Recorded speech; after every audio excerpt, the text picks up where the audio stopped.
व्यापारी को कि मुझे ऐसा लगा कि आप जे कॉलोनी में बैठकर बातें कर रहे हैं, लेकिन अब यह भरोसा बन गया है आपके ऊपर। ये बात यहां राहुल गांधी के लिए इन्हीं व्यापारियों में से कोई एक कह रहा था। वैसे ये सोचने वाली बात है दोस्तों कि देश के प्रधानमंत्री की कुर्सी पर बैठे नरेंद्र मोदी लोगों के दुख दर्द को समझ नहीं पा रहे हैं और अब लोग भी मोदी की जगह राहुल गांधी से उम्मीद रख रहे हैं।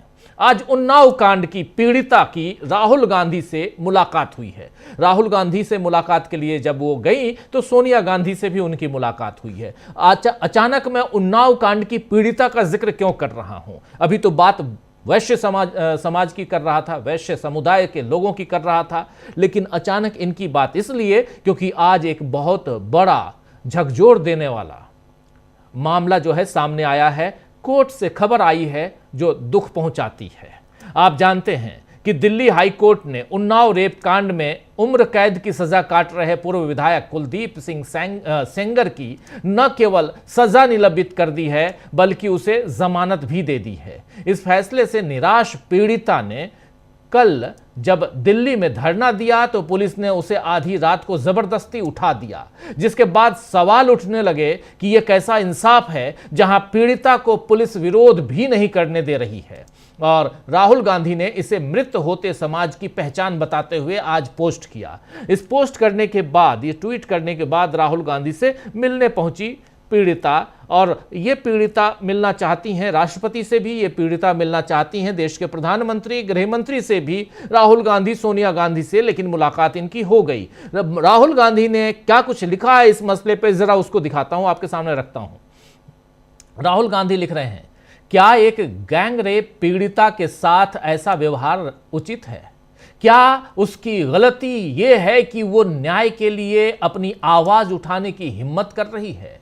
उसके अपराधी यानी पूर्व बीजेपी एमएलए सेंगर, उसको जमानत मिलना बेहद निराशाजनक और शर्मनाक है, खासकर तब जब पीड़िता को बार बार प्रताड़ित किया जा रहा हो और वो डर के साये में जी रही हो। बलात्कारियों को जमानत और पीड़िताओं के साथ अपराधियों सा व्यवहार, ये कैसा न्याय है? हम सिर्फ एक मृत अर्थव्यवस्था नहीं, ऐसी अमानवीय घटनाओं के साथ हम एक मृत समाज भी बनते जा रहे हैं। लोकतंत्र में असहमति की आवाज उठाना अधिकार है और उसे दबाना अपराध।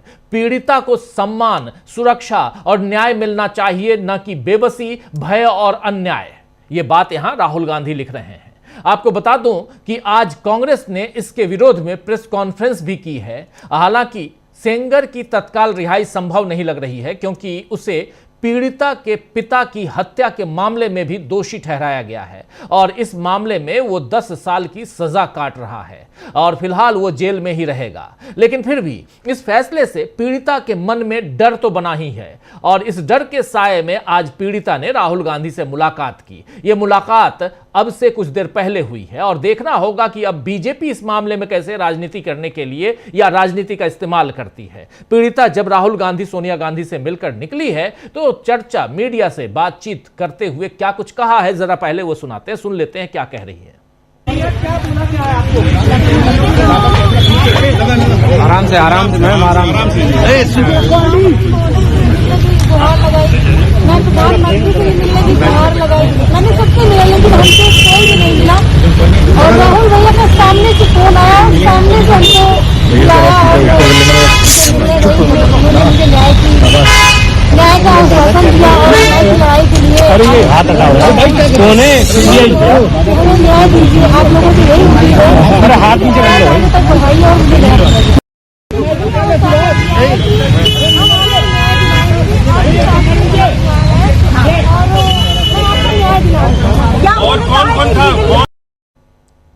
हालांकि बहुत क्लियर आवाज नहीं आ रही है, मगर इन्होंने कहा कि राहुल गांधी की तरफ से फोन आया, बुलावा आया और फिर राहुल एक तरफ ये प्रधानमंत्री से, राष्ट्रपति से, देश के गृह मंत्री से मिलना चाहती हैं। आप जानते हैं कि उन्नाव का मामला यानी उत्तर प्रदेश का मामला है और ये केस फिर सुप्रीम कोर्ट के आदेश के अनुसार केस को दिल्ली शिफ्ट किया गया था और दिल्ली में इससे यानी सेंगर को सजा दी गई थी, आजीवन कठोर सजा मिली थी। लेकिन इसके बाद दिल्ली हाई कोर्ट ने इसमें जमानत दे दी है और इस सजा को भी निलंबित कर दिया है हाई कोर्ट ने। सबसे बड़ी बात कि सजा को निलंबित कर दिया गया और ऐसे में ये पीड़िता न्याय की गुहार फिर से लगा रही है, क्योंकि इसके परिवार को, इसके पिता को, सबको, परिवार के 2 सदस्यों, इसकी मौसी, इसकी चाची को मार डाला गया, पिता को पुलिस की कस्टडी में मार डाला गया, इसके ऊपर भी, इस पीड़िता के ऊपर भी हमले हुए, और ये सब देखते हुए एक डर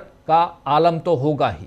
वैसे ये देखकर दोस्तों बेहद दुख होता है कि देश में महिलाओं, अल्पसंख्यकों और तमाम कमजोर वर्गों के लिए माहौल कितना असुरक्षित बनता जा रहा है। अब तो आलम यह है कि क्रिसमस हो या ईद, देश में खुशियों से पहले तनाव पसरने लगता है। और आज कांग्रेस नेता सुप्रिया सुरनेत ने इस बारे में जो कहा है वो भी सुन लीजिए। कल क्रिसमस है, आप जानते हैं, आज 24 तारीख है, 24 दिसंबर, कल 25 दिसंबर क्रिसमस का त्यौहार। लेकिन क्रिसमस से पहले कैसे खुशियां जो बंटनी चाहिए, चाहे वो किसी भी धर्म जाति के लोगों का त्यौहार हो, अपने हिंदुस्तान में ये होता था कि हम एक दूसरे के साथ मिलजुल कर उन त्योहारों को मनाते थे, लेकिन अब उस पर भी पहरेदारी होने लगी है। जरा इस वीडियो को सुनिए, सुप्रिया सुरनेत को सुनिए। I think when Mr. Modi gets up and says कि मेरा क्रिश्चियन समुदाय से पुराना नाता है, और when he goes and forcibly hugs the Pope, he needs to answer these questions. Who are these ruffians? Who are these people? From Delhi's east of Kailash to Odisha to Madhya Pradesh to Haridwar, what is happening? Why are people who are celebrating Christmas, women, children being attacked? Can you not ensure the safety of religious diversity in India? The world is watching how these right-wing goons are roughing up, are intimidating, are threatening, are attacking Christians across the country, and trust you me, we'll have to pay a price for this. Thank you. तो अभी आप सुन रहे थे, यहां पर साफ साफ कह रही हैं, बता रही हैं कि क्रिसमस को लेकर किस ढंग का माहौल देश में बनाया गया है। आपको बता दूं कि राजस्थान के श्री गंगानगर जिले के शिक्षा विभाग ने, जी हां, राजस्थान के श्री गंगानगर जिले के शिक्षा विभाग ने निजी स्कूलों यानी प्राइवेट स्कूलों को चेतावनी दी है कि वो क्रिसमस के मौके पर बच्चों को जबरदस्ती सेंटा क्लॉज न बनाएं। अगर ऐसा किया गया तो उनके खिलाफ कार्रवाई की जाएगी। इस तरह के फरमान बताते हैं कि सभी धर्मों के त्योहारों पर हंसी खुशी का जो माहौल पहले हुआ करता था, अब धीरे धीरे वो सब खत्म हो रहा है। मोहन भागवत का बयान याद आता है। यहां पे अभी 3 दिन पहले बंगाल में जब थे वो कोलकाता में, तो उन्होंने कह दिया कि संविधान संशोधन करके भारत को हिंदू राष्ट्र चाहे आप घोषित करें या ना करें, भारत हिंदू राष्ट्र ही है, हिंदू राष्ट्र ही कहलाएगा। तो ऐसी सारी नफरत, यानी यहां पर आप संविधान संशोधन करने की जरूरत भी नहीं है, हम सत्ता पे काबिज हैं तो हम जैसा चाहेंगे वैसा करेंगे, यानी आपने संविधान को भी किनारे रख दिया। ऐसी नफरत इसी हिंदू राष्ट्र के भुलावे में न्यायोचित ठहराई जा रही है। और अभी बंगाल में चुनाव है तो वहां इस किस्म का खेल थोड़ा ज्यादा होगा, थोड़ा तेज कर दिया गया है, और फिर धीरे धीरे इसे दूसरे चुनावी राज्यों में भी फैलाया जाएगा। और इस बीच मनरेगा से लेकर अरावली खत्म करने की साजिश और दिल्ली का बढ़ता प्रदूषण, इन सब से लोगों का ध्यान हटाया जाएगा। हालांकि लोगों का ध्यान अब हट नहीं रहा है, बल्कि सरकार से विश्वास हट गया है। और इसी विश्वास हटने के बीच इस पीड़िता जिसकी बात हम कर रहे थे, एक दूसरी बाइट सुनाना चाहता हूं, आवाज थोड़ी क्लियर है, उसको सुनिए। देश का पहला ऑर्डर है, देश का पहला ऑर्डर है, देश का पहला ऑर्डर है कि रेप केस में सजा रोकते हुए उसे बाहर कर दिया, मतलब जमानत दे दी गई है। देश का मेरी देश की सारी बेटियों को डर हो गया, हिम्मत हार चुकी है कि रेप होगा, कल का रेप करेगा, रेप के आरोपी 5 साल बाद बाहर आ जाएंगे। तो देश की बेटियां कैसे, एक हम ही विक्टिम नहीं, हमारे जैसे बहुत बेटियां। शर्तें भी रखी गई हैं कि 5 किलोमीटर तक अंदर नहीं आएंगे। 5 किलोमीटर क्या है सर, 5 किलोमीटर में मुझे जज साहब ने कैद कर दिया ताकि हम ना निकले डर के मारे। एडवोकेट से आप मिलने आई थी अभी जी, तो आगे की क्या मेरी आगे की यही राय है कि मैं आगे जाऊंगी। मुझे आंख बंद करके सुप्रीम कोर्ट पे भरोसा है कि हमें न्याय देगा, न्याय मिलेगा, हमें जनता न्याय देगी सर। तो आप सुन रहे थे यहां पीड़िता जो अपनी बात रख रही है। बहुत महत्वपूर्ण बातें इसलिए क्योंकि भरोसा आखिर कोर्ट पर कैसे करे, और लेकिन फिर भी सुप्रीम कोर्ट पर इन्हें भरोसा है। और मगर मोदी से लोगों का भरोसा घट गया है या उठ गया है या उठ रहा है। और इन सब के बीच राहुल गांधी मोदी से ज्यादा भरोसेमंद क्यों नजर आने लगे हैं? इस देश के कई लोगों को मोदी पर, बीजेपी पर दोहरा वार क्या है, इन सब की चर्चा हम करते हैं इस न्यूज पॉइंट में। आइए, हमारे साथ कुछ वरिष्ठ साथी जुड़े हुए हैं, उनसे पहले आपका परिचय करवाता हूं और आगे बढ़ते हैं। जरा स्क्रीन पर हमारे तमाम साथियों देखिए, 4 वरिष्ठ साथी हमारे साथ जुड़े हुए हैं। डॉक्टर राकेश पाठक जी हैं, अमलेंदु उपाध्याय जी हैं, सुनील शुक्ला जी और पंकज चतुर्वेदी जी। आप चारों का स्वागत है, इस्तकबाल है। स्वागत इस्तकबाल आप तमाम दोस्त साथी शुभचिंतक आप सबका जो अब तक जुड़ चुके हैं उनका भी, जो जुड़ने वाले हैं उनका भी। डॉक्टर राकेश पाठक जी, डॉक्टर साहब आपसे जरा समझना चाहता हूं, बात करें तो कहां से करें? बहुत सारी चीजें हैं, साथ साथ चर्चा करते हैं। भरोसे की बात करते हैं आज हम इस चर्चा में। भरोसा आखिर ये क्यों उठता जा रहा है, क्यों घटता जा रहा है, क्यों कम होता जा रहा है? और इन सब के बीच देखिए, चाहे न्यायपालिका हो, चाहे कार्यपालिका हो, चाहे विधायिका हो, तीनों से भरोसा हटता जा रहा है। और तीनों के ऊपर लोकतंत्र है, जनता के द्वारा चुने गए जो जनप्रतिनिधि हैं वो ऊपर बैठे हुए हैं, जो इन तीनों को गवर्न करते हैं कहीं ना किसी रूप से। सुप्रीम कोर्ट को गवर्न नहीं करते हैं, लेकिन फिर भी चुन के जाते हैं वहां भी। और कई जगह ये सुना जाता है, ना सिर्फ सुप्रीम कोर्ट की बात कर रहा हूं मैं कोर्ट की बात कर रहा हूं। उसमें कई ऐसे कोर्ट भी हैं, सूरजपुर कोर्ट जैसा मामला भी है, जहां अखलाक का केस खत्म करने के लिए, विड्रॉ करने के लिए जब उत्तर प्रदेश सरकार की चिट्ठी गई तो कोर्ट ने कहा नहीं, हम इसको खत्म नहीं करेंगे। राउज एवेन्यू कोर्ट भी है, जहां राहुल गांधी, सोनिया गांधी का केस चल रहा है, यानी नेशनल हेराल्ड का केस चल रहा है। उस केस में भी जज ने साफ फैसला जो है सरकार के खिलाफ सुनाया। तो वह कई जगह दबाव है, प्रेशर है, कई जगह प्रेशर नहीं भी है। और सबसे बड़ी चीज की जो लोअर कोर्ट है, वहां के जजेस कई बार बहुत मजबूती के साथ खड़े नजर आते हैं। चलिए, कोर्ट की बात नहीं करूंगा, बात यहां ओवरऑल करने की जरूरत है। और ओवरऑल ये भरोसा क्यों कम हो रहा है? और इन सब के बीच, चाहे ये उन्नाव की पीड़िता हों या चाहे वैश्य समाज के लोग हों जो व्यापारी हैं, भरोसा क्यों उठ रहा है? डॉक्टर साहब देखिए, निश्चित तौर पर इस वक्त लोगों का भरोसा सरकार से, न्यायपालिका से, पुलिस से और खेद के साथ कहना पड़ेगा कि मुख्य धारा के मीडिया से भी उठ चुका है। लोगों को अब किसी पर भरोसा नहीं रहा। न्याय की उम्मीद लगातार क्षीण होती जा रही है। आपने ठीक उदाहरण दिए हैं कि कुछ जगह निचली अदालतों ने और कुछ जगह ऊंची अदालतों ने भी कुछ ऐसे फैसले किए हैं जो थोड़ा भरोसा जगाते हैं।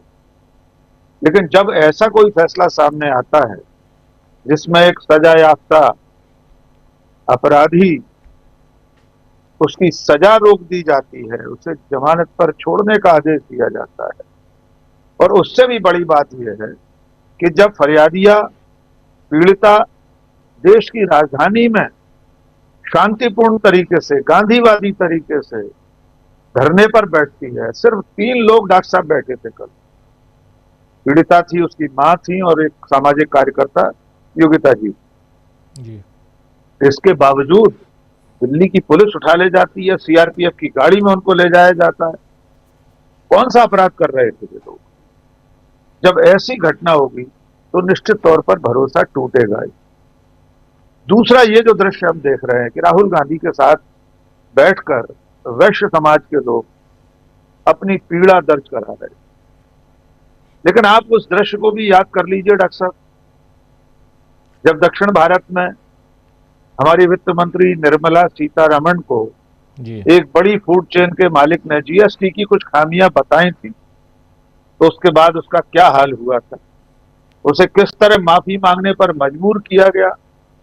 बाकायदा सार्वजनिक कार्यक्रम में जहां उसने खामियां बताई थी इस बेहतरी के लिए कि जीएसटी में अगर कोई कमी बेशी है जो उसे लग रही है तो सरकार, वित्त मंत्रालय उन्हें दूर कर ले। लेकिन उस सभा संगोष्ठी के बाद निर्मला सीतारमण जहां रुकी थी वहां उसे बुलाया गया, वहां हाथ जोड़कर उससे माफी मंगवाई गई और उसका वीडियो वायरल किया गया जानबूझकर। दूसरी तरफ नेता प्रतिपक्ष है जिसके पास कोई कार्यकारी अधिकार नहीं है। न नेता प्रतिपक्ष कानून बनाता है, न नेता प्रतिपक्ष किसी तरह के कानून में संशोधन करने की स्थिति में है।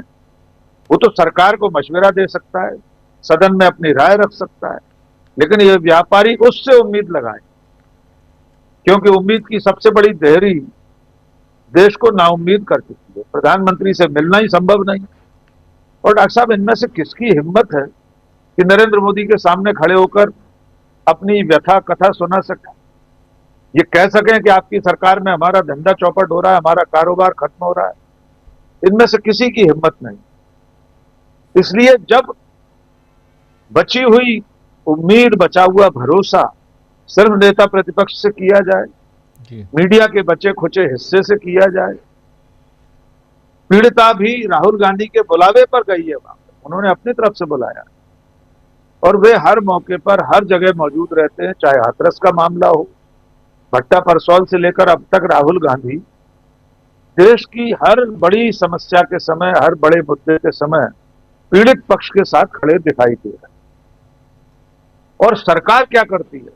सरकार पीड़ितों को ही गुनहगार बताने पर उतारू हो जाती है।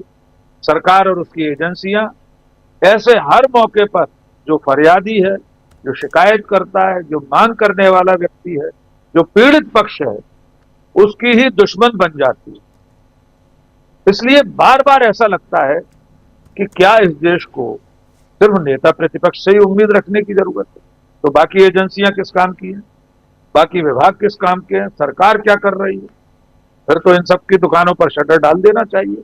अकेला नेता प्रतिपक्ष बैठ जाए दिल्ली में अपना काउंटर खोलकर, सबकी शिकायतें सुने, सबके बारे में ट्वीट करे, क्योंकि उसके पास कोई अधिकार तो है नहीं। ये चीजें बहुत अच्छी नहीं है। सरकार को चिंता करनी चाहिए।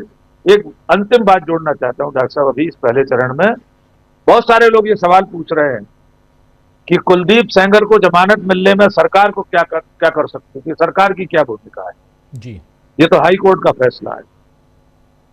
उन जानकारों के लिए सिर्फ इतना कहना है कि अगर सरकार, सरकारी वकील, advocate general, attorney general, deputy advocate general, पूरा अमला अदालत में खड़े होकर अगर इसका विरोध करता, इस तरह की जमानत दिए जाने, सजा पर रोक लगाने के न्यायालय के फैसले के खिलाफ अपनी आवाज उठाता, तो कम से कम इतनी तसल्ली तो होती कि सरकार ने इस तरह उसे जमानत देने और उसकी सजा पर रोक लगाने का विरोध किया था।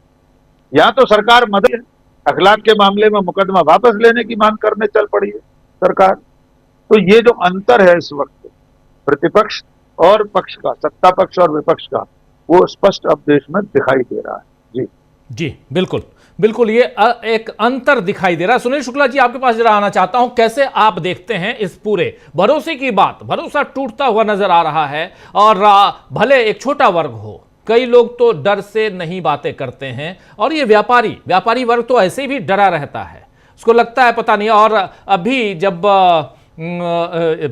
चंदे की बात आ रही थी अलग अलग पार्टियों को, उसमें भी राहुल गांधी ने खुद कहा, बर्लिन में कहा कि अगर हमको कोई आकर चंदा देता है तो वो उसके यहां ईडी सीबीआई के छापे पड़ जाते हैं।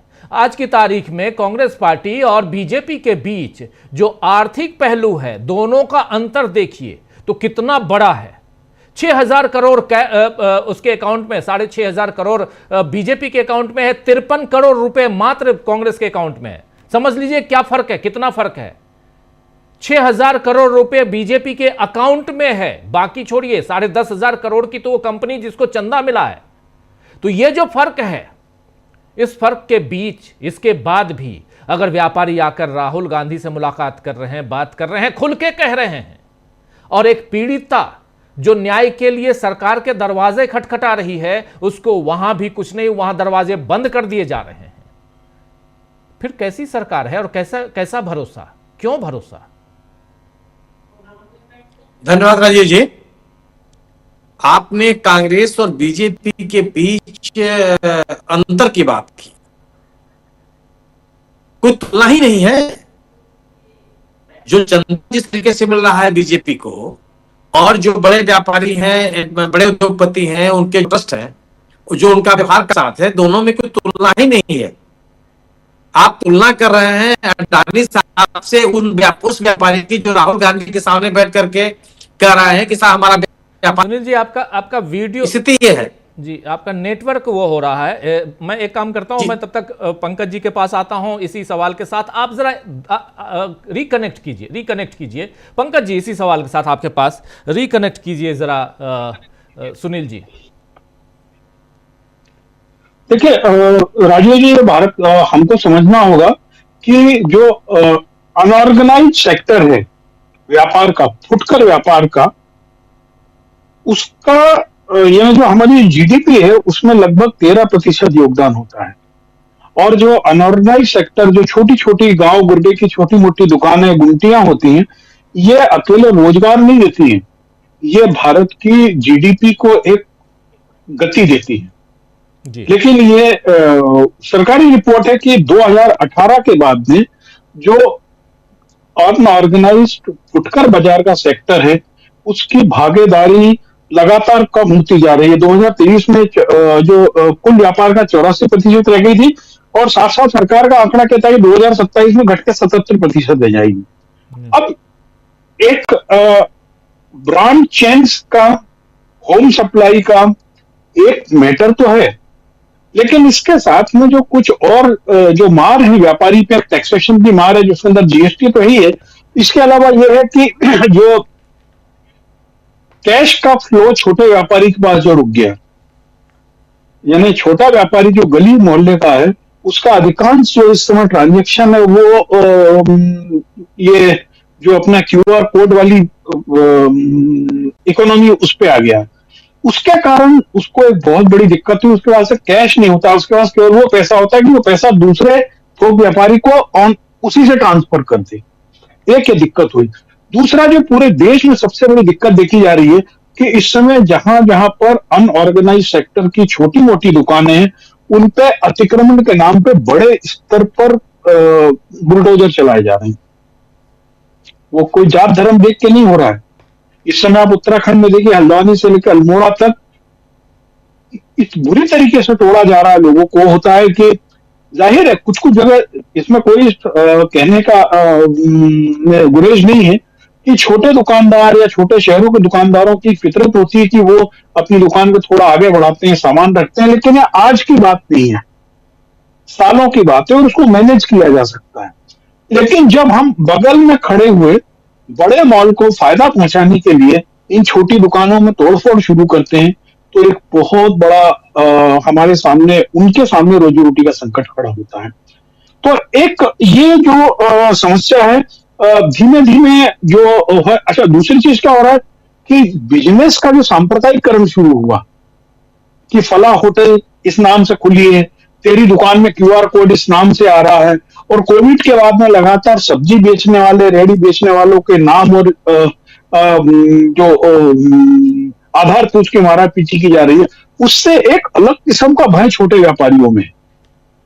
मैं आपको बताऊं, जो खरीदार है वो प्रायः सांप्रदायिक रूप से ध्रुवीकृत नहीं होता है, लेकिन इन गुंडों के दखल से व्यापारी भी प्रभावित होता है और सामान का आना जाना प्रभावित होता है। और अब आप देखिए कि ये सरकार जो है आखिर ऑर्गेनाइज सेक्टर को क्यों लेना चाहती है केवल मार्केट में।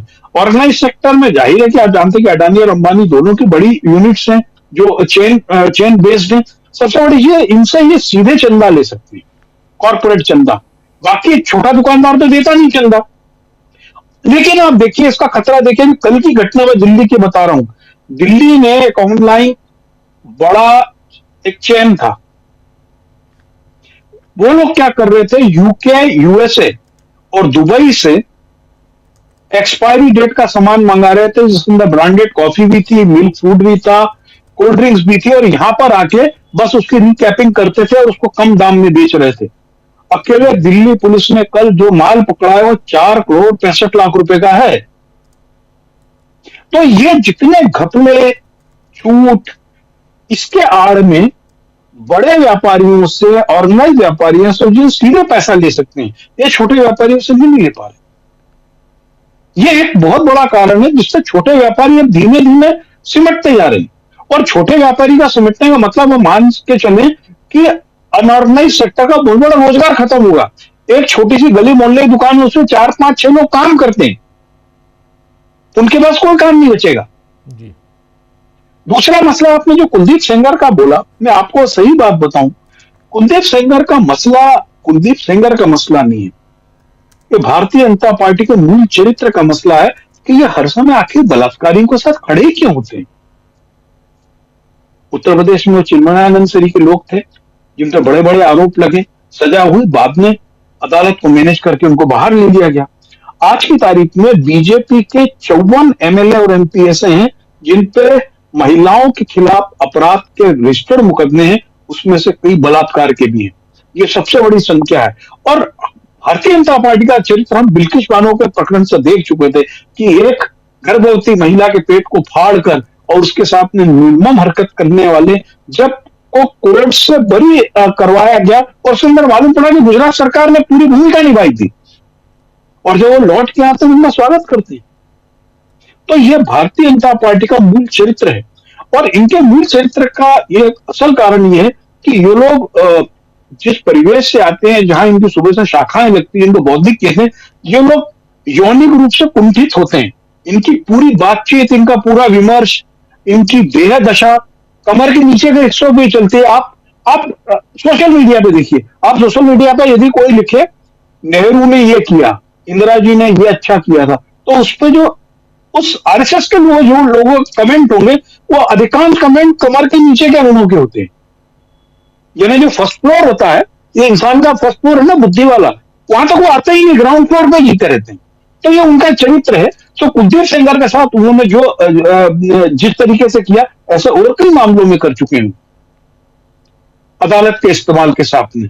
क्योंकि आप ये जान के चलिए, आज यदि किसी मामले में किसी की जमानत नहीं हो पा रही है तो इसका मतलब यह है कि बीपी और सरकार की ओर से उसका तगड़ी तरीके से विरोध किया जा रहा।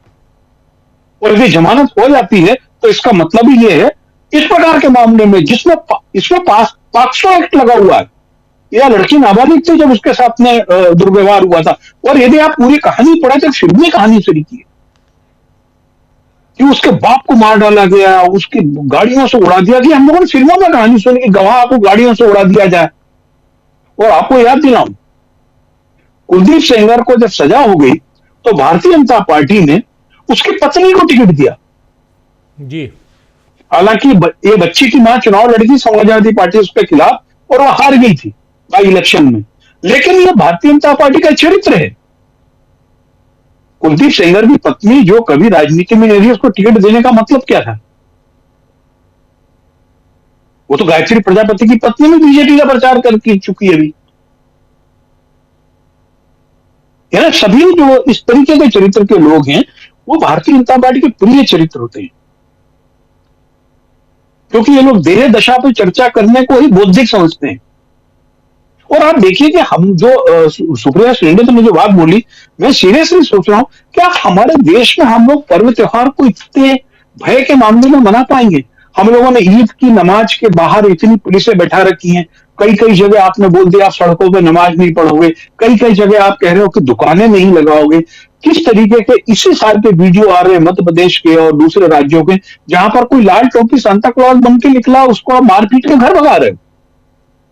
एक घटना मैं आपको शेयर कर रहा हूं, शायद आप तक पहुंची होगी कि जामिया मिलिया में बीए ऑनर्स के पेपर में एक सोशल साइंस के एक प्रोफेसर ने पर्चा किया। उसमें लिखा कि भारत में मुस्लिम समाज के साथ में, अल्पसंख्यक मुस्लिम समाज के साथ में जो अत्याचार की घटना है उनके बारे में जानकारी दें या उसके बारे में बताएं। उस प्रोफेसर को ना केवल सस्पेंड कर दिया गया आज, बल्कि उसके खिलाफ मुकदमा कायम कर दिया गया। और आप देखिए वो जो प्रोफेसर है मुसलमान नहीं है वो। यानी आज स्थिति यह है कि यदि आप यानी सांप्रदायिकता से परहेज करने की बात कर रहे हैं तो आप इस देश के लिए नागरिक नहीं रह जाएंगे।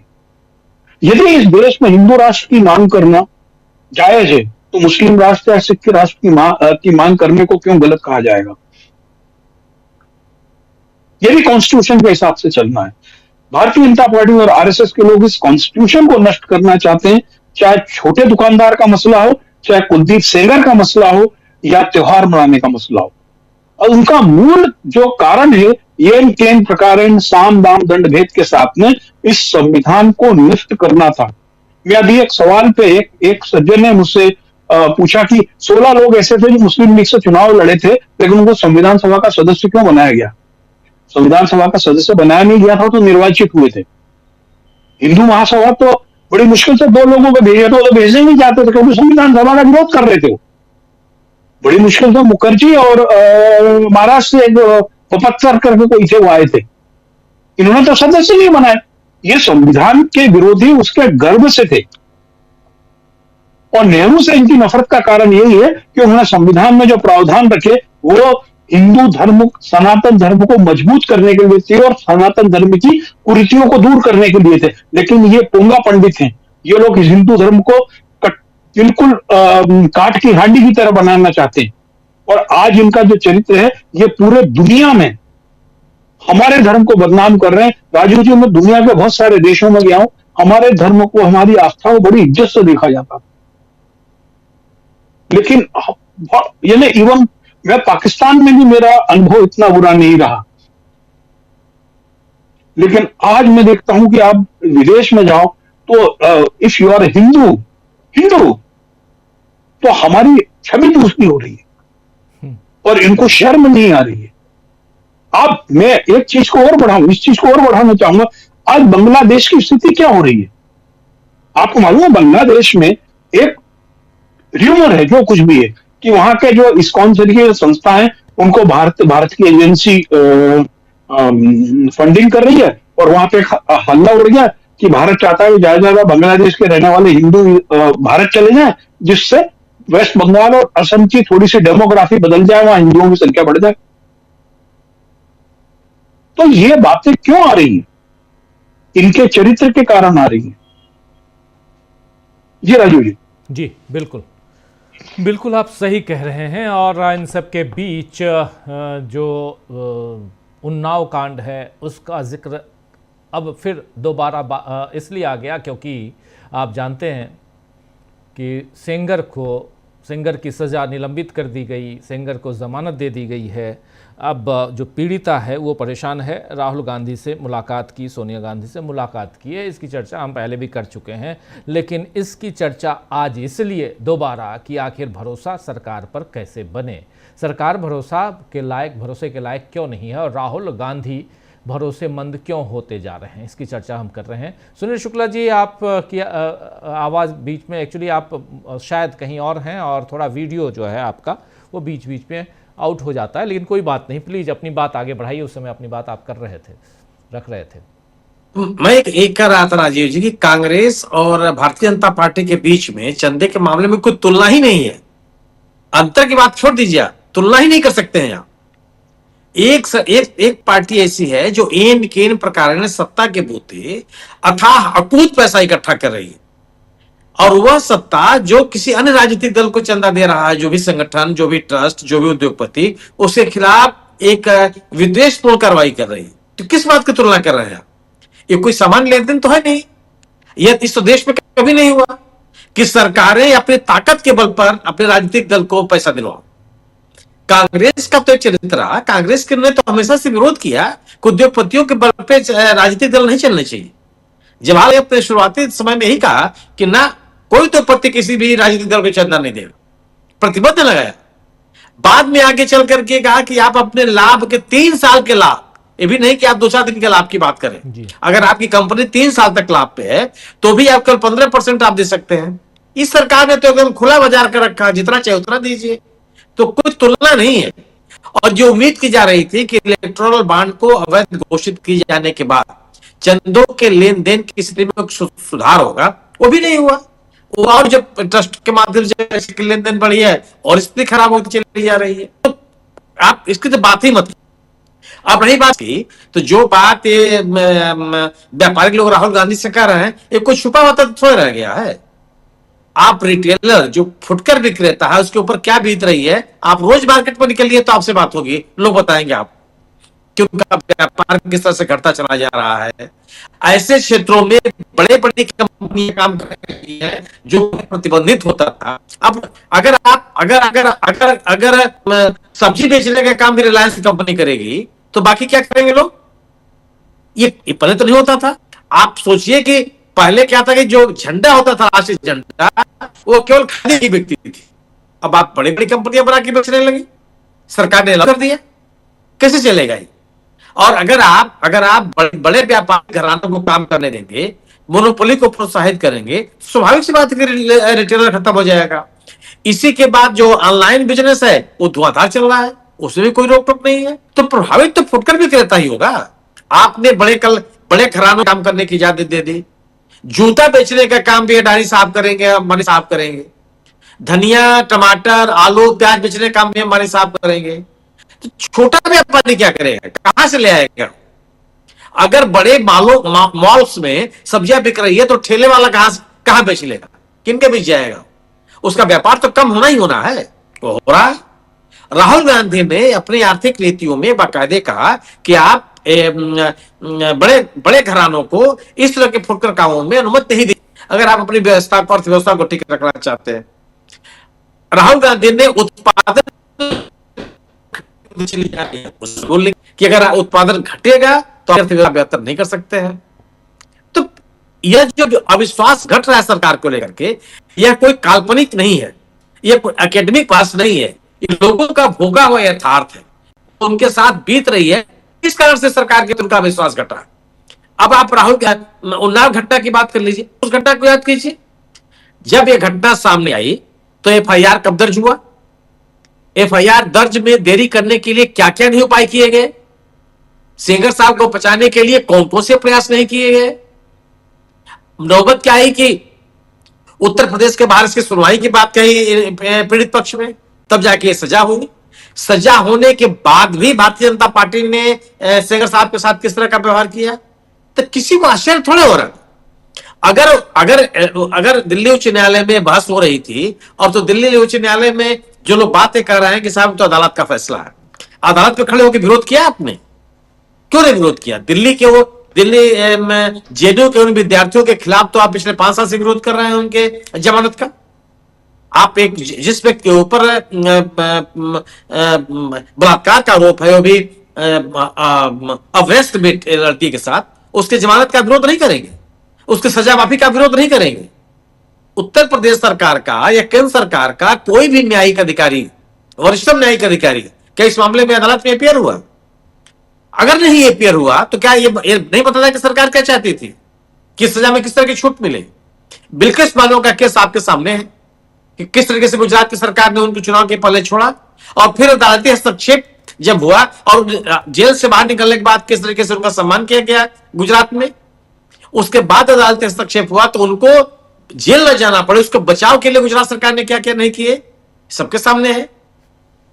उत्तर प्रदेश में ही अमरवती त्रिपाठी का यह घटना आप याद कर लीजिए, उनके ऊपर भी एक कवित्री की हत्या का आरोप लगा। क्या क्या इस सरकार के आने के बाद जेल में सजा याफ्ता होने के बावजूद किस तरीके से उनको रखा गया, किस तरह की उनको छूट दी गई।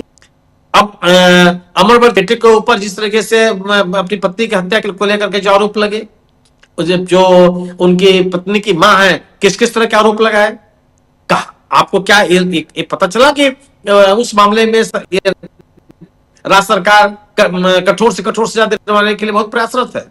ये बड़ा सवाल है। तो अगर चुनावी लिहाज से कोई भी चीज इनके मुफीद है वो ठीक है, फिर उसके बाद तो ये सरकार ऐसे आरोपियों को, ऐसे लोगों को दंडित कराने का प्रयास करे, ये कहीं आपको दिखाई नहीं पड़ेगा। हत्या के आरोप में जो जिन लोगों को सजा मिली हुई है आजीवन कारावास, उत्तर प्रदेश सरकार ने उनको छोड़ा है, इसी योगी सरकार ने उनको छोड़ा है, अदालतों में उसका विरोध करने तक नहीं गई, मुकदमे तक वापस ले लिए। ये सभी चीजें आपके सामने हैं। अभी अखलाक के मामले में ही आप देखिए, बाकायदे सरकार ने लिख करके दिया कि ये मुकदमे वापस, कोई साक्ष्य नहीं है, और एक तर्क उसमें यह दिया गया कि अगर ये मुकदमा वापस हो जाएगा तो सांप्रदायिक सौहार्द बने। ये जियो ने हमें पहली बार सुन रहा है कि हत्या का आरोप हो, किसी व्यक्ति की मौत लिंचिंग कर दी गई हो, जो व्यक्ति जिसकी जान ले ली गई हो, उसमें आरोपियों के खिलाफ मुकदमे वापस हो जाए, वो मुकदमा खत्म कर दिया जाए।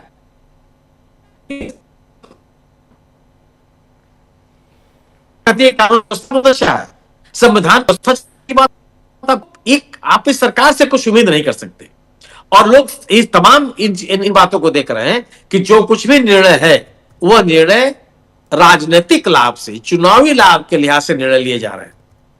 वह इस दृष्टिकोण से निर्णय नहीं लिए जा रहे हैं कि संविधान के प्रति लोगों की आस्था क्या होगी, कानून व्यवस्था को लेकर के लोगों के मन में किस किस तरह के सवाल पैदा होंगे, एक जो पीड़ित है गैंगरेप की जो पीड़ित युवती है उसके ऊपर क्या बीतेगा, ये तमाम चीजें आपके सामने आई।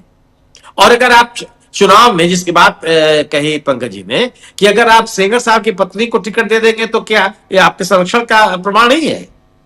आप किसी आरोपी के खिलाफ खड़े हो सकते हैं। अपराधियों के खिलाफ खड़े होने का तात्पर्य केवल थोड़ा होता है कि आप उस व्यक्ति के खिलाफ सबके आप उसको किसी तरह का सहयोग नहीं मिलना चाहिए, बल्कि आप उसके खिलाफ खड़े, वो तो दिखाई पड़ता। तो चाहे कानून व्यवस्था की स्थिति हो और चाहे आर्थिक गतिविधियों का जो लोग इस सरकार के ऊपर देख उनका कारण है कि विश्वास पैदा हो रहा है लोगों को। और राहुल गांधी ने जो सवाल पैदा किए हैं, ये राहुल गांधी ने हर चीज तार्किक तरीके से रखा। अगर आप राहुल गांधी की बात से असहमत हैं, जो बातें राहुल गांधी कर रहे हैं उसका खंडन होना चाहिए ना सरकार की ओर से। अगर सरकार जानती है कि राहुल गांधी गलत बात कर रहे हैं, अगर राहुल गांधी ने आज कहा कि साहब जो रिटेलर है उसको नुकसान हो रहा है और वह नुकसान की बात जो रिटेलिंग के काम में लगे हुए लोग खुद कर रहे हैं, सरकार बोले कि जो बात कही जा रही है गलत है या सही है। लेकिन राहुल गांधी के द्वारा उठाए गए सवालों को लेकर के राहुल गांधी को घेरने की कोशिश करना, यह तो कहीं से उचित नहीं है। और निश्चित रूप से दोनों जो घटनाक्रम है इस कारण से लोगों के मन में सरकार के संदेह पैदा हो रहे हैं, और ये संदेह तभी दूर होंगे जब जो सवाल उठाए जा रहे हैं उनको लेकर के सरकार कोई बात करेगी। राहुल गांधी की आलोचना मात्र ये उठते हुए विश्वास खत्म हो जाएगा, मैं ऐसा नहीं मानता। जी बिल्कुल आप सही कह रहे हैं। आप कैसा मानते हैं, आप कैसे देखते हैं अमलेंदु जी? विश्वास की बात हो रही है, भरोसे की बात हो रही है, और यहां पर एक पे एक ऐसी घटनाएं सामने आ रही हैं कि भरोसा सरकार से लोगों का उठता जा रहा है। अरावली की ही बात देख लीजिए ना, अरावली वहां भी भरोसे की बात है, और इन तमाम मसलों पे तो हम लोग चर्चा आज कर ही रहे हैं। अमलेंदु जी। राजीव जी देखिए, भरोसा सरकार से ही नहीं उठ रहा है बल्कि पूरी व्यवस्था से एक तरीके से देखा जाए तो भरोसा लोगों का उठ रहा है, और इसके लिए जिम्मेदार सरकार है। क्योंकि राजीव जी व्यवस्था जो है वो उसका एक बड़ा पार्ट जो है वो सरकार होती है, और सरकार के क्रियाकलाप जो है वो काफ़ी कुछ प्रभावित करते हैं। हम लोग देख रहे हैं कि किस तरीके से न्यायपालिका के ऊपर भी सरकार के दबाव साफ तौर पर दिखाई पड़ते हैं, वो उसके फैसलों में भी यदा कदा दिखाई पड़ जाते हैं कि सरकार के दबाव किस तरीके से काम कर रहे हैं। तो ये तो राजीव जी देखा जाए तो सब दबाव अच्छी तरीके से काम करते हुए नजर आते हैं। अब जहाँ तक राहुल गांधी पे भरोसे की बात है राजीव जी, हम लोग देख रहे हैं कि जो राहुल गांधी ने आज वैश्य समाज के साथ अपनी बातचीत का वीडियो जारी किया है। राजीव जी एक समय ये हुआ करता था, आप लोगों ने अच्छी तरीके से देखा होगा कि आरएसएस एक समय में छोटे व्यापारियों का ही संगठन समझा जाता था, और ये कहा जाता था कि जिस समय पश्चिम बंगाल में ज्योति बसु का रुतबा हुआ करता था और मतलब लाल झंडा जो था वो लहराया करता था, उस समय भी ये कहा जाता था कि कलकत्ते की जो मार्केट है उस पर कब्जा आरएसएस के लोगों का ही है, क्योंकि वहाँ जो है वो छोटा व्यापारी है। और राजीव जी ये जितने भी स्वयंसेवक थे ये सब गुरु दक्षिणा पे जाके जो थे वो खिचड़ी खाया करते थे देशी घी की, वो सब इन छोटे व्यापारियों के यहाँ ही जाके खाया करते थे, और ये उन्हीं का संगठन समझा जाता था। लेकिन राजीव जी प्रमोद महाजन ने जिस तरीके से बीजेपी को बदलना शुरू किया, और उसके बाद नरेंद्र मोदी ने आकर बीजेपी को एकदम कॉर्पोरेटीकरण जिस तरीके से किया, उसके बाद आज भारतीय जनता पार्टी सबसे बड़ी दुश्मन इन छोटे व्यापारियों की ही बन गई है, और प्रधानमंत्री के कुछ मित्रों को फायदा पहुंचाने के लिए तमाम नीतियां बन रही हैं।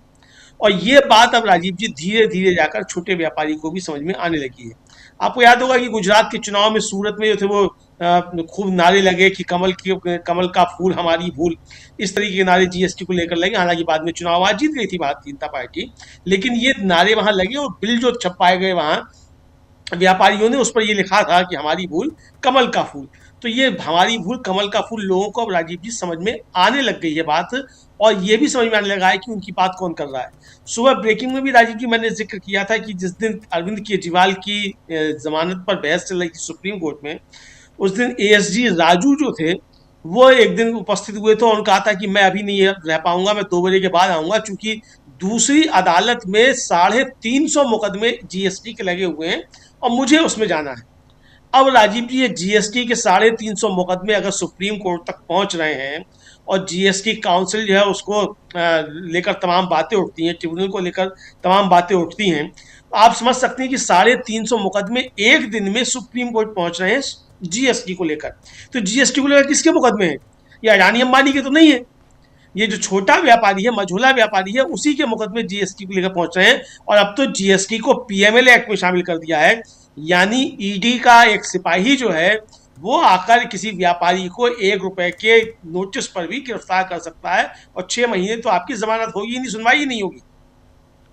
इसके अंतर्गत ले आया गया। तो ये किस तरीके से छोटे व्यापारियों को खत्म करने की साजिश के तौर पर भी देखा जा रहा है कि सरकार किस तरीके का कानून बना रही है, और लोगों को भी ये बात समझ में आने लगी है। पहले नोटबंदी के जरिए और फिर जीएसटी के जरिए छोटे व्यापारी की कमर तोड़ने का काम इस सरकार ने राजीव जी किया, ये साफ तौर समझ में आ गया। जी। अब जिस तरीके से राजीव जी भारतीय जनता पार्टी के लोग यौन अपराधियों के समर्थन में खुलकर खड़े रहते हैं, वो भी एक बड़ा चिंता का विषय है। क्योंकि आप ये सिर्फ एक कुलदीप सेंगर का मसला नहीं है, आप देखिए कि किस तरीके से पहलवान बेटियों का मामला हुआ तो भारतीय जनता पार्टी खुलकर ब्रजभूषण शरण के साथ खड़ी रही। आज तक उनको पार्टी से नहीं निकाला गया है, किसी भी तरीके से उन पर कोई कार्रवाई नहीं हुई। इसी तरीके से कुलदीप सिंह सेंगर के साथ अंकिता भंडारी के मामले में भी नाम आ चुका है। जहां भी आप देखिए वहां इस तरीके के ये साथ में खड़े हुए नजर आते हैं। लेकिन राजीव जी इसके साथ साथ सवाल न्यायपालिका पर भी हैं। भंवरी देवी का जो मामला था राजस्थान का, उसमें जज साहब ने क्या कहा था कि ऊंची जाति के लोग जो है वो क्यों पर करेंगे ये गलत काम, गंदा काम क्यों करेंगे।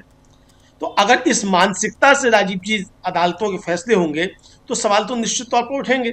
तो यहाँ राजीव जी सिर्फ ये नहीं है कि अब तर्क क्या दिया गया है, तर्क ये दिया गया है कि साहब चूंकि पुलिस जो है पीड़िता को प्रोटेक्शन नहीं दे पा रही है तो हमेशा के लिए तो अपराधी जो है उसको जेल में नहीं रखा जा सकता। भाई जब लाइफ प्रिजनमेंट हुआ है तो किसके लिए हुआ है? जमानत पे बाहर रहने के लिए हुआ है। यानी एक तरफ अदालतों में राजीव जी उन लोगों के जमानतें हैं उन पर सुनवाई नहीं हो पा रही है 7-7 साल से, जिनके खिलाफ अभी चार्जशीट भी दाखिल नहीं हुई है, और दूसरी तरफ जो सजा याफ्ता आदमी है उसको आप कह रहे हैं कि भाई हमेशा इसको जेल में नहीं रख सकते। तो ये राजीव जी दोहरा रवैया जो है अदालतों का, इस पर ही मुझे लगता है कि देश के अंदर चर्चा होनी चाहिए। जी बिल्कुल, देश के अंदर ये चर्चा होनी चाहिए। ज़रा इसी चर्चा को हम लोग जो कर रहे हैं इसको थोड़ा और आगे बढ़ाते हैं। डॉक्टर साहब, इसको कैसे देखा जाए ओवरऑल? एक तरफ देखिए, अभी शुरुआत में मैं बता भी रहा था कि आरएसएस का जिक्र चूँकि कर रहे थे अभी अमलेंदु जी, तो वो ख्याल और आया कि मोहन भागवत कह रहे हैं कि भारत ऑलरेडी हिंदू राष्ट्र है और बंगाल के हिंदुओं एकजुट हो जाओ। ये जब बात आप करते हैं तो हिंदुओं एकजुट हो जाओ नहीं, भारत में बंटवारे की सियासत आप करते हैं या उसमें और घी डालने की कोशिश करते हैं, जहां आपको एकजुटता की कोशिश करनी चाहिए। जब हिंदुस्तान की एकजुटता रहेगी तभी हिंदुस्तान बना रहेगा, भारत बना रहेगा। लेकिन भारत में अगर लोगों के बीच आप बंटवारे की बात करेंगे तो भारत को आप तोड़ने की कोशिश कर रहे हैं। इस साजिश को समझने की ज़रूरत है और कई हमारे इस देश के नागरिक, हमारे साथी इस बात को शायद दूसरे हिसाब से ले जाते हैं, इमोशनली दूसरी तरफ बह जाते हैं और वहां कहीं ना कहीं इस देश के लिए ही घाटा करते हैं। ये मुझे लगता है, इसलिए मैं ये बात यहां कह रहा हूं। लेकिन ओवरऑल अगर देखा जाए तो यहां पर परिस्थितियां कुछ और नजर आती हैं, जिसमें ये बंटवारा भी, जिसमें एक अलग और बहुत हड़बड़ी में नजर नहीं आ रही है इस वक्त मोदी सरकार।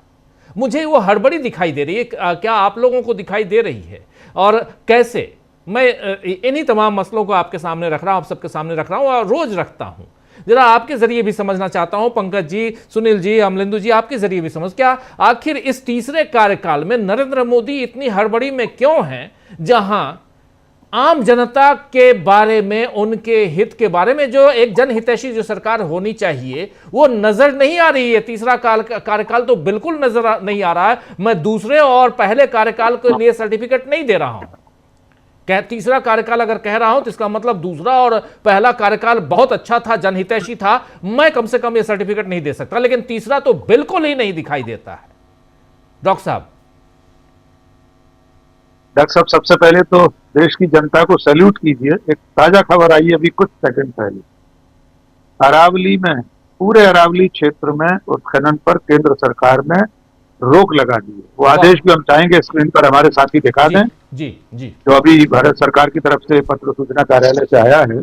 एक आध सेकंड में हमारे साथ दिखा देंगे। ये बिल्कुल आपके बगल वाले इसमें ये वो आदेश की कॉपी है जी। ये आदेश है, centre will protect entire Aravalli, no mining lease जी, no mining lease, protect expanded. ये साफ यहाँ साफ कि सेंटर प्रोटेक्ट। अब इसको पूरा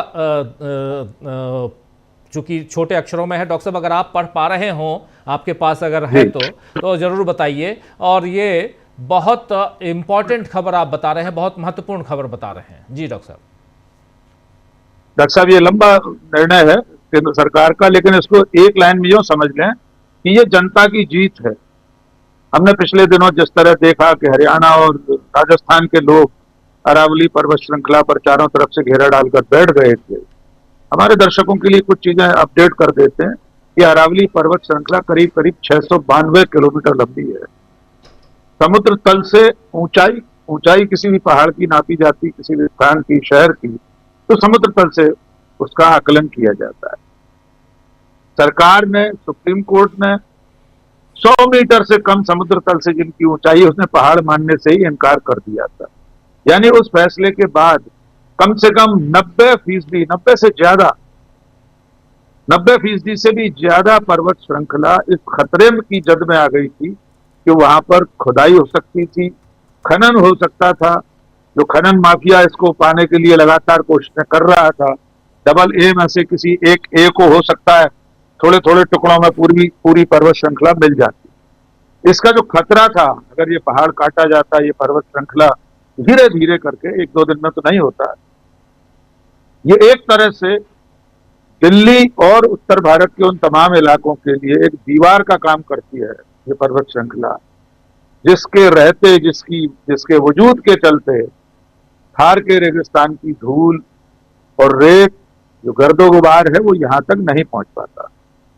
आइंदा क्या होता, इसकी आप कल्पना करके सहर सकते हैं कि हम और आप दिल्ली में चैन की सांस नहीं ले पाते अगर ये अरावली पर्वत श्रृंखला इसी तरह से खत्म की जाती। तो आज का फैसला जनता की उस लड़ाई की जीत का फैसला है।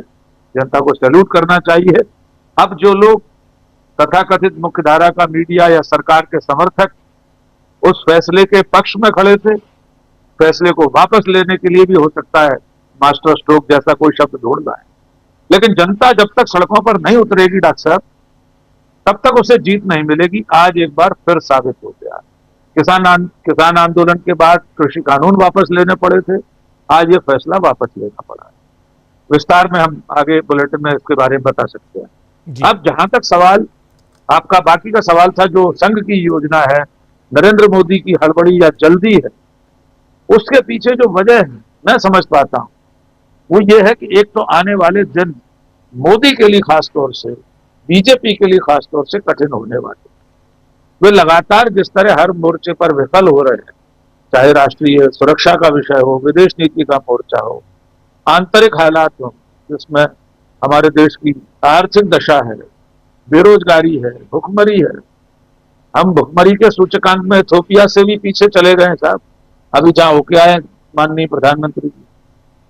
तो ऐसी परिस्थितियों में संघ का जो अंतिम लक्ष्य है, हिंदू राष्ट्र की उद्घोषणा, मुझे लगता है उसकी कोई जल्दी है, उसकी कोई अंदर खाने योजना चल रही। डॉक्टर मोहन भागवत ने यूं ही नहीं कहा है कि इसके लिए संवैधानिक स्वीकृति की जरूरत नहीं है, भारत तो हिंदू राष्ट्र है। ये कहते समय भूल गए कि इस देश में करोड़ों मुसलमान रहते हैं, 2% से ज्यादा ईसाई रहते हैं कुल जनसंख्या के, बौद्ध रहते हैं, और तमाम ऐसे लोग हैं जिनमें नास्तिक भी हैं। तो आप हिंदू राष्ट्र कैसे घोषित कर सकते हैं? लेकिन उन्होंने अपने भाषण में डॉक्टर एक बहुत सांकेतिक बात भी कही है। हो सकता है संसद इसके बारे में कुछ सोच रही हो, संसद से आशय उनका सरकार से था। फिर उन्होंने कहा कि कई चीजें ऐसी होती हैं सरकार और संसद के स्तर पर जो होती रहती हैं, पहले से बताई नहीं जाती हैं, दिखाई नहीं देती। क्या सचमुच में ऐसी कोई तैयारी चल रही है कि किसी दिन संसद का विशेष सत्र बुलाकर नरेंद्र मोदी सेंगोल धारण करके आए हैं और भारत को हिंदू राष्ट्र घोषित कर दें? क्योंकि अब उनके पास अपनी नाकामियों को छुपाने का अंतिम तरीका, अंतिम ढाल, सिर्फ एकमात्र जो उपाय है, अंतिम ढाल जो बची है, वो हिंदू राष्ट्र की उद्घोषणा है। पंकज जी ने बिल्कुल ठीक कहा कि जिस तरह से खालिस्तान की मांग करना इस देश में संविधान विरुद्ध है, जिस तरह इस्लामिक राष्ट्र की मांग करना संविधान विरोधी है, उसी तरह इस लोकतांत्रिक संवैधानिक राष्ट्र राज्य में हिंदू राष्ट्र की मांग करना, उसके लिए आंदोलन चलाना, उसके लिए अभियान चलाना, पदयात्राएं निकालना, सभा संगोष्ठियां करना, ये सब भी पूरी तरह संविधान विरोधी है।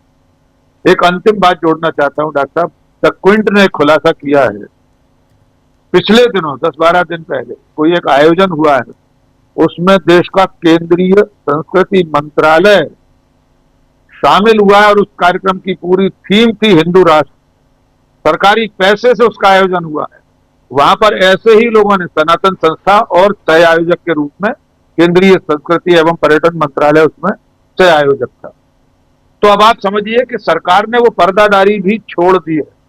अब सरकार, सरकार के मंत्री, सरकार के विभाग खुलकर हिंदू राष्ट्र के लिए आयोजन कर रहे हैं और सरकार के पितृ संगठन का मुखिया घोषित रूप से कह रहा है कि अब हिंदू राष्ट्र बन चुका है, इसके लिए संवैधानिक स्वीकृति की जरूरत नहीं है। सिर्फ एक पल के लिए कल्पना करके देखिए कि पंजाब में कोई सिख ये कह दे, गुरुद्वारा प्रबंधक कमेटी का कोई शख्स ये कह दे कि पंजाब खालिस्तान बन चुका है, इसके लिए संवैधानिक स्वीकृति की जरूरत नहीं है, तो क्या यह देश उसे बर्दाश्त करेगा? निश्चित तौर पर कोई इसे स्वीकार नहीं करेगा। लेकिन डॉक्टर मोहन भागवत के बयान और सरकार की तैयारियां उस खतरे की आहट को सुनने के लिए हमें मजबूर कर रही हैं, जो आने वाले कल में बहुत बड़ा खतरा हो सकता है। और वो खतरा है देश के धर्मनिरपेक्ष स्वरूप को, उसकी संवैधानिक इस मान्यता को कि भारत एक धर्मनिरपेक्ष राष्ट्र है, उसे खत्म करने की जो तैयारियां चल रही हैं और खुलकर घोषणाएं हो रही हैं, वो आने वाले कल के बड़े खतरे की आहट भी रखते हैं। जी, बिल्कुल बिल्कुल आप सही कह रहे हैं। एक खतरे की आहट तो है ही। जरा जल्दी से पंकज जी आपके पास आना चाहता हूं। अरावली का मामला, इसमें एक बात ये है कि जो पहले से जो खनन हो रहा है उस पर रोक नहीं है, लेकिन नए खनन पे और जो नया जो इनका दिशा निर्देश था, जो कानून इन्होंने बनाया था, उस पर रोक लगाया गया है, रोक लगी है, लेकिन वो नए के लिए कि नए को हम कोई इसका अधिकार नहीं देंगे, लेकिन पुराना जैसे चल रहा था वैसे चलता रहेगा। इसको और विस्तार से पढ़ने के बाद इसमें बहुत सारी चीज़ें आएंगी, लेकिन एक बड़ी जीत कही जाएगी कि जब जनता सड़क पे आती है तो सरकारों को झुकना पड़ता है। और उसका एक नमूना हम लोगों ने, एक उदाहरण हमने देखा था इसी दिल्ली के आसपास तीनों अलग अलग जो बाउंड्रीज थे दिल्ली के, वहाँ पे चाहे वो सिंघू बॉर्डर हो, चाहे वो टिकरी बॉर्डर हो, या वो इधर उत्तर प्रदेश और दिल्ली से लगा हुआ बॉर्डर, ये तीनों बॉर्डर पे हम लोगों ने देखा किसानों की जीत हुई। नरेंद्र मोदी ने कहा कि हमारे ही, यानी मेरे ही, नरेंद्र मोदी के ही की ही तपस्या में कोई कमी रह गई। फेस सेविंग के लिए अच्छा वर्ड है ये, अच्छा सेंटेंस है अपने आप को बचाने के लिए कि मेरी ही तपस्या में शायद कमी रह गई। चलो मैं ही अपनी गलती मान लेता हूँ, वरना 13 महीने से तो हम तुम पे बिल्कुल डंडा मार ही रहे थे, बरसा ही रहे थे और आंखों देखी, उन चीज़ों को बहुत नज़दीक से देखा, किसान आंदोलन को बहुत नज़दीक से कवर किया हूँ, इसलिए वहाँ के पल पल की बातें जानता हूँ, एक एक पल पल की रिपोर्ट थी। खैर, लेकिन अब ये अरावली का मामला हो, क्या लगता है आपको? जरा आपके पास आऊं एक बार, ये उन्नाव पीड़िता की एक बाइट और आई है, मैं वो सुनाना चाहता हूं, आप लोग सुनिए जरा। बहुत थोड़ी देर बाद चलिए सुनाता हूं, लेकिन बहुत इंपॉर्टेंट है, जिसमें वो कह रही है कि जब मैं ये बात बता रही थी तो सोनिया गांधी और राहुल गांधी से अभी मिल के आई हैं, और राहुल गांधी के यहाँ से ही फोन आया कि हाँ आप आ जाइए हमारे पास, हम मिलना। राहुल भैया कह रही हैं वो, राहुल भैया और सोनिया गांधी के आंखों में आंसू आ गए और कहा कि ये जो हुआ है आपके साथ, हम आपके साथ हैं और आखिर तक आपकी लड़ाई में हम साथ देंगे। आंखों में आंसू थे, उनकी जुबानी हम सुनेंगे, लेकिन एक तरफ उन्नाव का मामला, चलिए सुन ही लेते हैं, सुनिए जरा। शासन दिया है कि बेटा आप परेशान मत होइए, उनके भी आंसू आ गए कि ऐसा है, देश का न्याय नहीं है, अन्याय हुआ है आपके साथ बेटा। शासन दिया है कि बेटा आप परेशान मत होइए, उनके भी आंसू आ गए कि ऐसा देश का न्याय नहीं है, अन्याय हुआ है आपके साथ बेटा। मैंने ये सब चीज बोली, मैं दादी मुझे न्याय दिलाइए, तो बोली बेटा आप परेशान मत होइए, हम आपको न्याय दिलाएंगे, लीगल एड से भी हर चीज से न्याय दिलाएंगे। आप कह रही हैं उनकी आंखों में आंसू आ गए, सूर्या मैम भी नम थी आंखें। जी उनकी नम आंखें, दोनों लोगों की आंखें नम थी, राहुल भैया की दादी भी रो रही थी। उन्होंने कहा है आपकी लीगली मैं तो पहली बात तो मैं प्राइम मिनिस्टर से भी मिलने का टाइम मांगा है कि हमसे मिले, मैं अपना दुख दर्द बता सकूं। मेरा है कौन, मैं इन्हीं लोगों से अपना दुख। तो सुन रहे थे, आंखों में आंसू आ गए। और लेकिन सबसे बड़ी चीज है कि इनको न्याय मिले, सबसे बड़ी बात। इसी दिल्ली ने 2012 और यही दिसंबर का महीना था, और कितना बड़ा कांड इसी दिल्ली में हुआ था, आप लोगों को याद होगा पंकज जी, निर्भया कांड की बात मैं कर रहा हूं। इसी दिल्ली ने ऐसे कई सारे अलग अलग, उसके बाद निर्भया कांड के बाद उस समय मनमोहन सिंह की सरकार थी, एक नया नियम आया, नया निर्भया कानून बनाया गया, सब कुछ इस देश ने देखा है। लेकिन उसके बाद फिर ढाक के 3 पात, हम वहीं आ जाते हैं, वहीं पे आ जाते हैं। और इसलिए मैं ये सवाल कर रहा हूं क्योंकि उस समय यही भाजपा, यही नरेंद्र मोदी, यही भाजपा के उनके दूसरे साथी, उसके अलावा दिल्ली में एक अलग आंदोलन फिर उसकी शुरुआत हो चुकी थी, अन्ना आंदोलन जिसको कहा जाता था। लोकपाल लोकपाल गाना गाते थे ना, आज की तारीख में लोकपाल कहीं दिखाई देते हैं ना अन्ना हजारे दिखाई देते हैं। तो इसलिए, और इन सब के बीच इन्हीं सीढ़ियों पे चढ़ के आज तीसरी बार मोदी जी प्रधानमंत्री हैं, तीसरी बार के प्रधानमंत्री हैं। लेकिन हड़बड़ी में क्यों है, ये सवाल आपसे भी पूछना चाहता हूं कि आखिर हड़बड़ी क्या है? क्या उनको नहीं लगता कि वो 5 साल रह पाएंगे, या उनके ऊपर कोई और प्रेशर है, क्या कुछ है? या उधर ट्रंप का प्रेशर है, या इधर से कहा जाए तो आरएसएस का प्रेशर है, क्या चीज है? देखिए, आरएसएस और जनसंघ के समय से भारतीय जनता पार्टी का जो मैंडेट रहा है, धारा 370 कॉमन सिविल कोड, ये जितने हैं, इसमें अब उनका जो अंतिम लक्ष्य है, नरेंद्र मोदी चाहते हैं कि उनको जिस कमिटमेंट के साथ में अचानक 2010 के आसपास आरएसएस ने उनको राष्ट्रीय नेता बनाया था, अटल आडवाणी मुरली मनोहर जोशी की जोड़ी के बावजूद, तो उसको वो पूरा करें। ये सौभाग्य है इस देश का कि इनको स्पष्ट बहुमत नहीं मिला। ये बहुत स्पष्ट है, बिहार में बहुत बड़े मैंडेट के साथ में एनडीए सरकार में आया है, लेकिन वहां पर इतना सहज अभी कुछ नहीं है।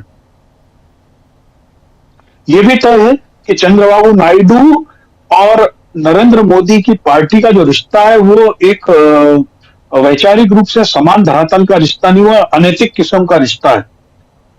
भले ही आरएसएस ने बहुत कोशिश की कि दफा 377 अनैतिक कुकृत्य के कानून को समाप्त कर दिया जाए, लेकिन वो अभी फिलहाल हमारे यहाँ है, तो अनैतिकता अभी बरकरार है।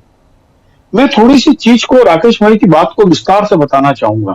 वो इतना भयावह है जिसको इस देश के लोग समझ नहीं पाए।